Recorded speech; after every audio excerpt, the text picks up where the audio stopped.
লোকসভা ভোটের দিনক্ষণ এখনো ঘোষণা হয়নি, তবে সম্প্রতি যাদবপুরের তৃণমূল সাংসদ পদ থেকে ইস্তফা দিতে চেয়ে দলনেত্রী মমতা বন্দ্যোপাধ্যায়ের সঙ্গে দেখা করে চিঠি দিয়েছেন মিমি চক্রবর্তী।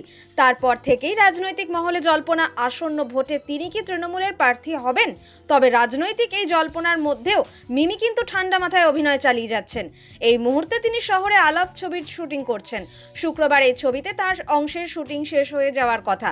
রাজনৈতিক মহলে তাকে নিয়ে আলোচনা এবং নিজের অভিনেত্রী সত্তা কিভাবে ব্যালেন্স করছেন, এই প্রশ্নের জবাবে যাদবপুরের সাংসদ বলেন, আমি সেদিনও যা বলেছি এখনও তাই বলছি।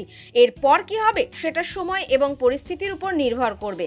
মিমির মতে তিনি সততার সঙ্গেই কথা বলেন, তাই নিজের সাম্প্রতিক ওয়েব সিরিজের শিরোনাম উদ্ধৃত করে বলেন, আমি এখন যাহা বলিব সত্য বলিব, মোডে রয়েছি। সাময়িক কোনো মুহূর্তের কথা ভেবে আমি কথা বলি না, যা বলি খুব ভেবেচিন্তেই বলি।